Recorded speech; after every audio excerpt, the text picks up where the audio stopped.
నమస్తే సనాతన ధర్మం ప్రేక్షకులకి స్వాగతం.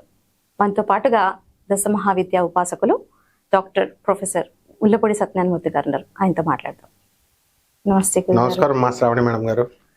గురువు గారు, జనరల్ గా పిండ ప్రదానం లేదా మనము చనిపోయినప్పుడు శ్మశానానికి వెళ్తాం, ఇలాంటివి ఆడవాళ్ళు చేయొచ్చా? నా ప్రశ్న. ఆడవాళ్ళు చేస్తే తప్ప, లేకపోతే ఆడవాళ్ళు చేయొచ్చా లేదా అన్న దాని మీద మీ విశ్లేషణ. తప్పకుండా చేయొచ్చు. ఇంతకు ముందు కంటే కూడా ఇప్పుడు ఆధునికత పెరుగుతుంది. సినిమా కూడా వచ్చింది, అల్లు అర్జున్ దిను తమన్నా, అందులో బద్రీనాథ్ సినిమా. దాంట్లో వాళ్ళ నాన్నకి వాళ్ళ తల్లిదండ్రులు ఎప్పుడో చనిపోయిన వాళ్ళకి ఆ అమ్మాయి చేత పిండం పెట్టబోతుంటే ఇతను పెడతాడు. ఓకే, చరిత్రలో ఎలా ఉంది పురాణాల్లో అంటే, మనకి గయా అని ఒక పట్టణం ఉంది కాశీకి దగ్గరలో. పిండ ప్రదానాలు అంతా ప్రపంచంలో ఎవరైనా సరే పిండ ప్రదానాలు అక్కడ వాళ్ళే చేస్తారు. ఆ గయలో సీతాదేవి, రామచంద్ర ప్రభు వీళ్ళందరూ కూడా వనవాసం చేస్తున్నారు. వనవాసం మధ్యలోనే కదా స్టార్ట్ చేసిన కొన్ని రోజులకి దశరథుడు చచ్చిపోయాడు. చచ్చిపోతే ఆయనకి పిండం ఇన్ఫర్మేషన్ వచ్చింది, మీ నాన్న చచ్చిపోయాడు అని చెప్తారు. చచ్చిపోతే రామచంద్ర ప్రభు ఏం చేస్తాడు, మెటీరియల్ కొనడానికని పిండ ప్రదానం చేయాలి కదా, ఆ బియ్యం పిండి ఇవన్నీ కొనడానికి అని చెప్పేసి అక్కడ దొరకవు కాబట్టి కొంచెం దూరం వెళ్ళాడు. వెళితే ఈ లోపల ఇక్కడ సీతాదేవి ఉంది. దశరథుడు ఏం చేస్తాడు, ఆ ఇసుక అక్కడ అంతా ఫల్గుని నది అనమాట, ఆ యువతలంతా కూడా గుడి ఉంటుంది, అవతల వైపు సీతాదేవి ఉంది. వాళ్ళ కుటీరం ఇప్పుడు సీతాదేవి సీతామడి అనే అక్కడికి దూరంగానే ఉంటుంది అనమాట. ఆ ఊర్లో సీతామడి అంటే జన్మస్థానం, సీతా జన్మస్థానం బీహార్లోనే ఉంది. ఇది గయ కూడా బీహారే, ఇది వేరే చోట. ఈ వీళ్ళు నివసించిన చోట, ఈ సంఘటన జరిగిన చోట దేవాలయం కూడా కట్టారు సీతారాముల వారిది. ఇప్పుడు ఏం జరుగుతుందంటే, సీతాదేవికి ఆ ఇసుక మీద దశరథుడి బొమ్మ కనబడుతుంది. కనబడి, అమ్మా సీత నాకు ఆకలి వేస్తుందని చెయ్యి ఇలా వస్తుంది. దశరథుడి చెయ్యి ఇలా వచ్చి పిండం పెట్టమంటుంది.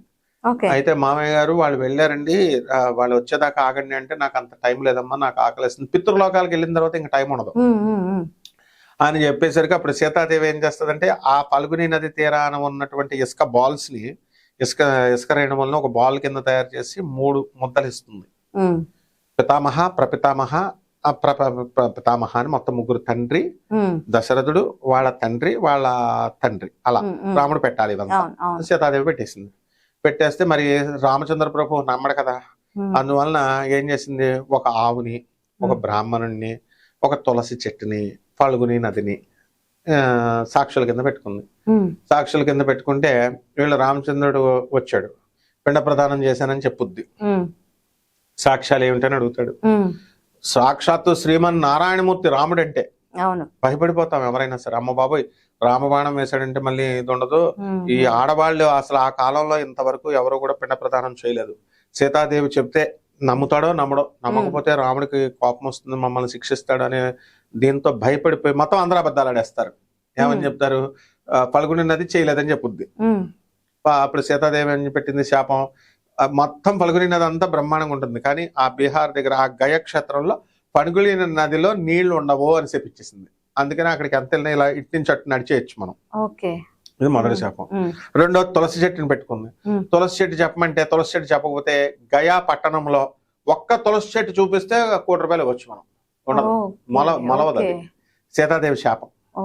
అలాగే మూడవది బ్రాహ్మణుడు, గయలో ఉన్న బ్రాహ్మణుడిని, వాడిని సాక్ష్యం చెప్పంటే ప్లేట్ తిప్పేసాడు. వాడు ప్లేట్ తిప్పేస్తే గయలో ఎంత సంపాదించినా, ఎన్ని కోట్లు సంపాదించిన, రోజు వాళ్ళ ఆదాయం ఎంత ఉంటుంది తెలుసా, 1,00,000 రూపాయలు, 2 లక్షలు ఉంటుంది పిండం ప్రధానాల మీద. కానీ ఆ ఊరికి కళ ఉండదు, ఆ బిల్డింగ్లకి జీవం ఉండదు, ఈ పురోహితుల ముఖంలో కళలు ఉండవు. ఎంత సంపాదించినా వాళ్ళు ఆకలికి అలమటిస్తూ దరిద్రులుగా ఉంటారు. ఇప్పుడంటే బిల్డింగ్లు కట్టారు, కానీ దానికి తగినటువంటి అడగొచ్చు మీరు, ఏమన్నా మాకు తెలిసిన పూజారులు బిల్డింగ్లు కట్టారు కదండి, మరి అందరికీ పిండ ప్రదానాలు చేస్తున్నారు, వాళ్ళందరూ సుఖంగా ఉన్నారు కదండి అనొచ్చు. ఉండరు, దరిద్రం వెంటాడుతుంటుంది. వాళ్ళ ఉన్న అప్పులు బాధలు, వీళ్ళకి తెలియదు రోగాల బాధలు, ఇవన్నీ సీతాదేవి శాపం.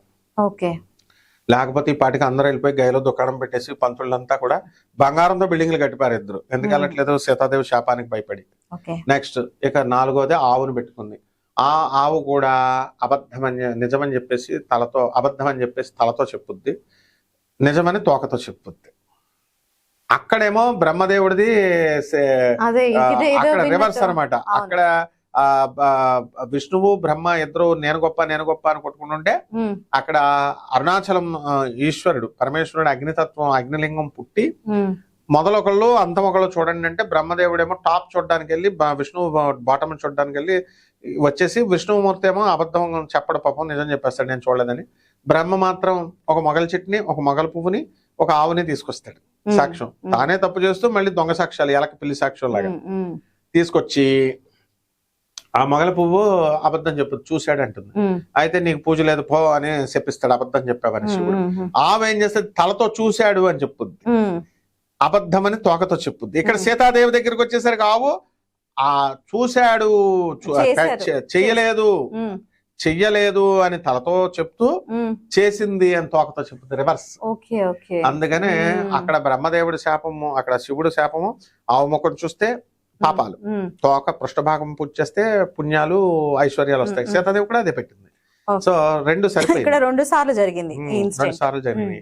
కాబట్టి అందువలన ఆవుకి ఎప్పుడు కూడా పృష్ఠభాగంలో మనం పూజ చేసుకోవాలి. ఆ తర్వాత శ్రీరామచంద్ర ప్రభు వచ్చి మళ్ళీ పిండి పదార్థాలతో మళ్ళీ తన తండ్రికి ఇంకా చేసుకుందామనే లోపల దశరథుడు ఆల్రెడీ పితృలోకాల్లో ఏమవుతాయంటే టైం అయిపోతుంది. మనకి ఇక్కడ బ్రహ్మదేవుడికి మనం 100 సంవత్సరాలు బతుకుతాం కదా, 100 సంవత్సరాల మన బతుకు అంతా కలిపి వాళ్ళకి దేవత లోకానికి ఒక రోజుతో సమానం.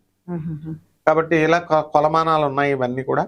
అందువలన జీవితకాలం అందువల్లనే మనకి ఆ యొక్క ప్లానెట్ మీదకి ఈ ప్లానెట్ మీదకి వెళ్ళడానికి మనం సరిపోవం అనమాట, అంతేగాని ప్లానెట్స్ లేవని కాదు. కాబట్టి ఈ యొక్క స్త్రీలందరూ కూడా ఇప్పుడు మా ఆధునికత పెరిగింది. ఇప్పుడు జమున గారు వాళ్ళ అమ్మగారికి అంత్యక్రియలు చేసినప్పుడు తనే స్వయంగా చేసుకుంది, యూట్యూబ్ లో ఉన్నాయి చూడొచ్చు. తనే కొండ చుట్టూ తిరిగింది, తనే కొండ పగలగొట్టింది, తనే వెనకరించి అంటించింది. ఇలా చాలా మంది ధనవంతులు పిల్లలు లేనటువంటి వాళ్ళు మగపిల్లలు లేనటువంటి వాడు ఆడవాళ్ళు చేస్తున్నారు. ఆధునికత పెరిగే కొద్దీ స్లోగా మార్పు వస్తుంది. ఇంకా మార్పు ఇంకొక 20 సంవత్సరాల్లో మొత్తం వచ్చేస్తుంది, సమానత్వం అవుతుంది. అలాగే ఇక్కడ ఇంకో డౌట్ కూడా ఉండొచ్చు, ఆడవాళ్ళు శ్మశానానికి వెళ్ళొచ్చు అని. ఆంధ్ర ఏరియాలో శ్మశానానికి వెళ్ళరు, కానీ తెలంగాణ ఏరియాలో మొత్తం అందరూ కూడా వెళ్తారు శ్మశానానికి, లేడీస్ అందరూ కూడా.